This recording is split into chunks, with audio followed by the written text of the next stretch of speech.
이제 더불어민주당이 헌법 부정, 역사 왜곡 행위자 공직 임용 금지 등에 관한 특별법 이거를 지금 당론으로 발의를 했습니다. 일제 침략, 식민 지배를 두둔하거나 친일, 반민족 행위를 미화하고 정당화한 사람은 공직에 임명되지 못하도록 하겠다 이런 내용인데요. 민주당 의원 전원이 이제 발의에 참여를 했고요. 대표 발의자는 이제 김구 선생의 증손자 김용만 의원입니다. 이런 얘기를 했습니다. 최근 일제 식민 지배를 정당화했던 인사가 독립기념관장에 임명되는 일이 벌어졌다. 사실상 매국 행위임에도 제재할 수 있는 마땅한 법적 근거가 없다. 그래서 이 법이 필요하다 이렇게 설명을 하고 있습니다. 그런데 이제 통상 법조계에서는 친일 반민족 행위 판단에 주관적 요소가 이제 개입될 수밖에 없고, 그래서 이게 이제 과잉 입법 논란을 피하기 어렵다 이런 이제 반론들이 있습니다. 이건 뭐 지금 굉장히 앞으로 이제 논란이 될 것 같은데 윤주진 대표, 예. 요 법은 어떻게 봅니까? 그러니까 이거는 역사와 학문의 영역을 정치로 가져오는 가장 전형적인 악법 중에 하나죠. 박유화 교수 아시죠? 그 위안부 관련해서 맞나요? 박유화 교수님 맞나요? 예. 예, 박유화 교수님. 그분의 그 저서가 엄청난 논란을 가져왔고, 정말 위안부 피해자 할머니들도 이제 이런 책은 나와서는 안 된다라는 가처분 신청까지 내서 논란이 됐었는데, 결과적으로 법원은 그 책에 대해서는 법으로 단죄할 수 없다라고 판단을 내렸어요. 그 이유는 우리 학문의 자유라고 하는 것은 어떠한 주장이든 일단은 학문의 시장, 학문의 사상의 시장에 내어놓고 끊임없는 비판과 검증을 통해서 이것을 규명해 나가는 그러한 과정 속에서 우리가 옳고 그름을 더 선명하게 가릴 수 있는 것이고, 심지어 틀린 주장도 그러한 과정을 통해서 비판을 받아야만 더 우리가 기존에 믿고 있던 학설이나 주장의 정당성이 더 강화되는 것이거든요. 저는 친일이든 그렇든 뭐 종북이든 그렇든 죄송합니다. 이런 식으로 사상 검증을 통해서 정치인의 자격, 공직자의 자격을 논한다는 것은 자유민주주의 국가에서는 좀 허용되기 어려운 것이고, 그 기준, 그 범위를 결정하는 것 또한 결국은 사람이 하는 것인데 누가 이것을 결정할 것이냐. 저는 그러할 권한과 역량을 가진 정치인은 우리 세상에는 존재할 수 없다 이렇게 생각을 합니다. 네, 지금 댓글에 보면 역사 왜곡한 행위자는 당연히 공직에 임명을 금지시켜야 된다라는 의견도 주신 반면에, 그렇다면 민주당은 일제 샴푸 사용 금지법, 일본 여행 금지법, 더 나아가 일본과 국교를 단절하자고 해라, 또 이런 반론도 주셨습니다. 김진욱 대표님은 어떻게 봐요, 이 문제는?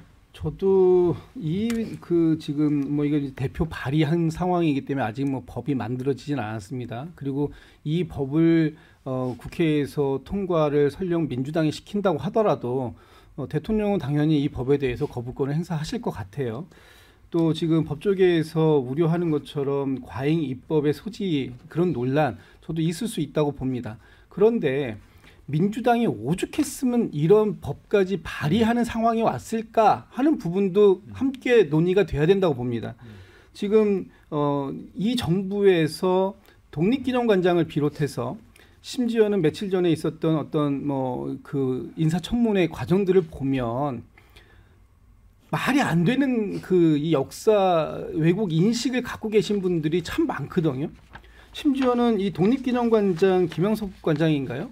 이분은 8.15에 그런 광복이 된 게 맞냐? 1945년 8월 15일이 광복이 된 건 맞냐? 라고 물어보니까 독립기념관장의 입장에서라면 노코멘트다 이렇게 얘기를 합니다.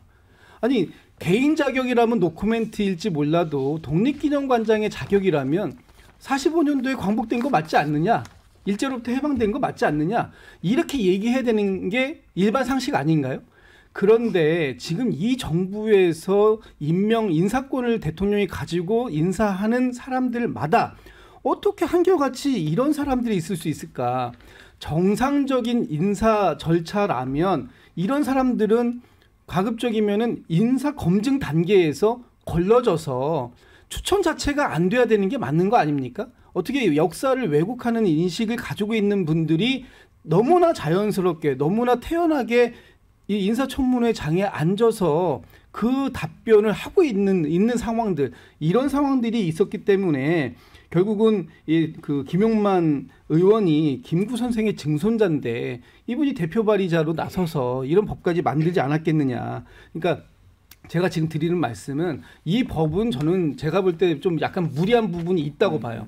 어디까지를 그러면 재단할 거냐, 여기까지는 되고 여기서부터는 안 된다는 거냐, 이런 부분들이 굉장히 좀 주관적일 수 있다라는 측면도 있습니다만 정상적으로 정부가 인사검증을 할 때 이런 부분들, 역사에 대한 인식이 왜곡되어 있는 분들은 걸러주는 게 맞다. 그런 부분을 지금 이 정부는 못하고 있다. 여기까지 말씀드리겠습니다. 네, 저희 프로그램이 이제 이 팩트에 기반해서 성역 없는 토론을 하는 게 모토이기 때문에 이 법안이 어떤 법안인지 그 내용을 좀 이해를 돕기 위해서 좀 소개를 해드립니다. 일제의 지배 또는 친일 반민족 행위를 미화하거나 정당화하는 경우, 그리고 이제 기간은 너일 전쟁 전후부터 1945년 8월 15일까지 제국주의 침략 전쟁과 전쟁 범죄를 미화하거나 정당화하는 경우, 또 일본 제국주의 국권 침탈을 반대하거나 일본 제국주의의 한가한 행위를 비방하는 경우, 또 독도 영유권의 역사적 사실과 헌법이 정한 영토 규정을 날조히 유포하는 행위 등을 이 법에서는 역사 왜곡 행위로 규정을 합니다. 그리고 국무총리 소속 11인 위원회를 설치한다고 되어 있습니다. 그래서 역사 왜곡 행위자나 동조자를 판정하도록 했고요. 또 왜곡 행위자뿐 아니라 이에 동조한 자도 적용되고 법 시행 당시 임용 중인 사람도 적용이 됩니다. 그래서 이제 소급 입법이 통과되면 김영석 논란이 됐던 독립기념관장도 공직에서 물러나야 되는 거죠. 자, 그래서 이제 민주당은 일단 입법 발의긴 합니다만은 적극적인 의지가 있어 보입니다. 어제 이재명 대표가 이런 팻말을 들었습니다. 신친일파 척결, 뉴라이트 거부. 이렇게 이제 A4 용지에 써가지고 그걸 들고서 사진을 공개하고 지금 릴레이 운동을 하고 있습니다. 김민수 대변인, 네. 이거 어떻게 보십니까? 정상이 아니라고 봐요. 네? 그러니까 정상이 아니라고 봅니다. 지금 일제 시대의 친일과 지금 현재 21세기의 친일이 같은 용어입니까? 예를 들어서 이웃나라 국가와 미래를 설계하자라는 친일과 일제 시대 나라를 빼앗겼을 때 친일이 같은 개념이겠습니까? 그리고 역사 왜곡 공직 임명 금지할 거면은 종북도 포함되어야죠. 친북도 포함되어야죠. 대한민국 자유대한민국을 부정하는 말들을 하는 사람들도 포함돼야죠. 그리고 지금 이 친일 논란 자체가요. 민주당이 계속해서 이렇게 중요한 정치 상황들마다 꺼집어내는 것이 왜 얼마나 무모하고 참 필요 없는 정쟁들을 끄집어내서 국민 갈등을 일으키냐라고 하면은 민주당 이승만 대통령도 친일무리하지 않습니까?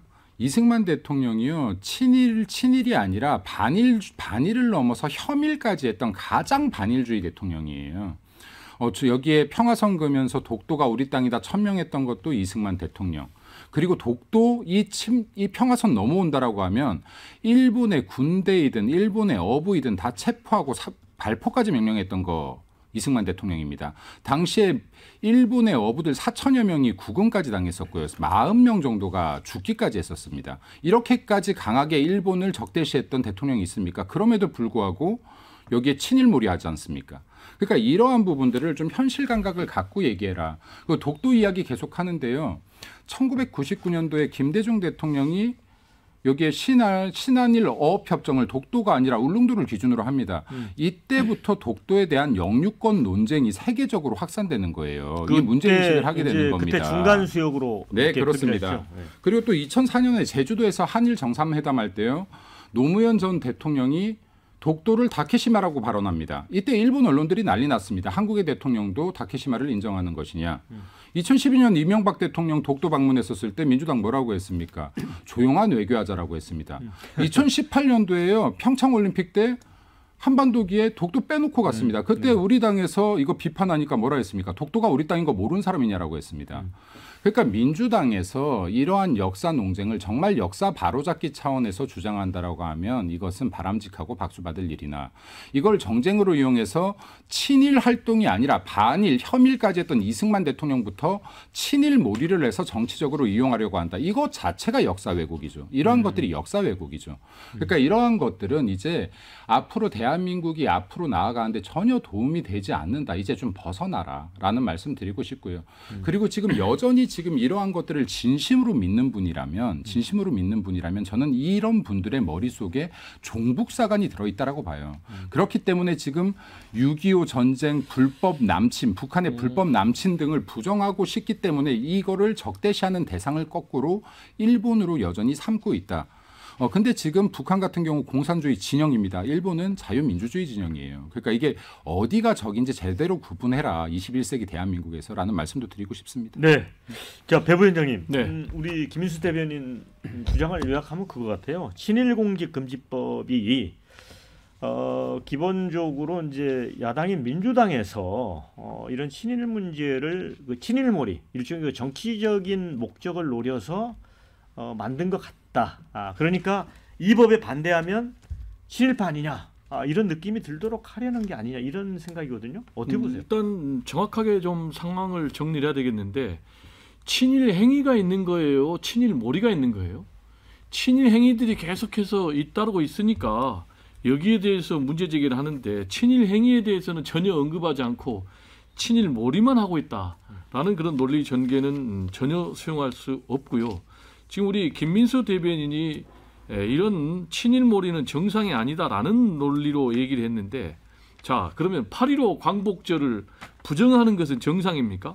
일제 침략을 정당화하는 것은 정상입니까? 그리고 임시정부를 부정하는 것은 정상입니까? 독도 영유권을 부정하는 것은 정상입니까? 완전히 비정상적인 일들이 벌어지고 있잖아요. 방통위원장은 일제 위안부의 강제성에 대해서 언급하지 않겠다라고 청문회에서 공개적으로 얘기를 했어요. 그리고 독립개정관장은 일제시대 때 우리의 국적은 일본이다.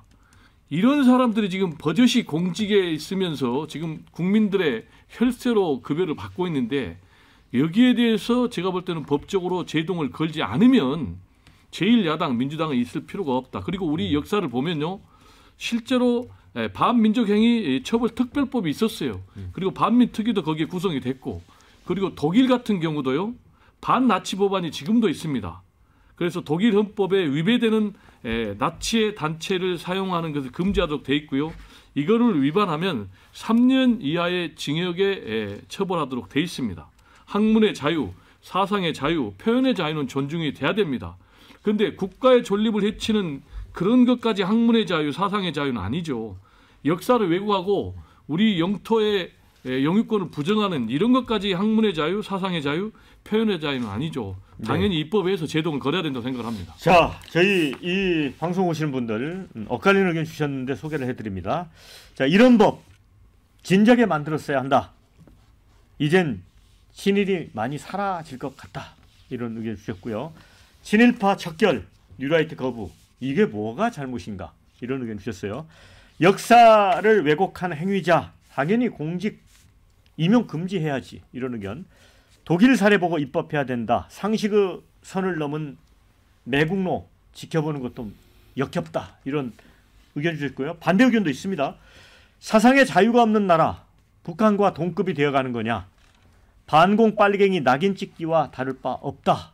이렇게 반대 의견 주셨습니다. 또 친북파 공직임명금지법은 왜 안 만드는 거냐. 임종석 비서실장, 이인영 통일부 장관 전부 국가보안법 위반 혐의자들인데 내로남불 아닌가. 자, 친북인사 공직임용방지법을 국민의힘이 추진했다면 민주당이 과연 어떤 반응을 보였을까? 윤주진 대표. 예, 저는 친일이라고 하는 것과 어떤 뭐 종북의 문제 이런 것들 동일선상에서 비교하는 것 자체가 너무나 시대착오적이다. 자, 왜냐하면요. 자, 일본이 지금 대한민국 영토를 침략하려고 우리에게 총구를 겨누고 있습니까? 일본과 지금 우리나라가 대치 중입니까? 일본이 우리나라 국민과 영토와 우리의 안전을 위협하는 테러나 어떤 뭐 폭침이라든지 폭격이라든지 이런 걸 한 적이 있습니까? 없습니다. 그러니까 이건 뭐냐면 현존하는 위협이 아니에요. 일본의 위협은 과거에 식민지 통치를 했었던 건 맞죠. 그거는 강제 병합이었고 잘못된 것입니다. 그러나 일제는 원폭 2개 맞고 패망을 했고요. 그 이후에 우리랑 오히려 더할 나위 없이 잘 지내고 있어요. 그러한 일본을 일부 정말 뭐 정신 나간 사람들이 있죠. 어느 나라 어느 사회나 그런 사람들이 일본을 좀 찬양하고 한다. 그것을 방지하기 위해서 범죄화한다. 저는 이것을 지금 우리의 일본을 우리가 만약에 적국처럼 그렇게 인식하는 것은 여전히 1930년대 20년대 그 사고관에 갇혀 있는 매우 낡아빠진 그런 사고관이라 생각을 합니다. 네, 자 박영원의 시사일본이 마무리해야 될 것 같고요. 또 이런 의견 주셨습니다. 일제시대 친일이랑 지금 친일이 같냐? 스시 먹고 일본 여행 다니는데 반면에 중일마 이런 공직자 발언은 진짜 문제 있다. 이런 의견입니다.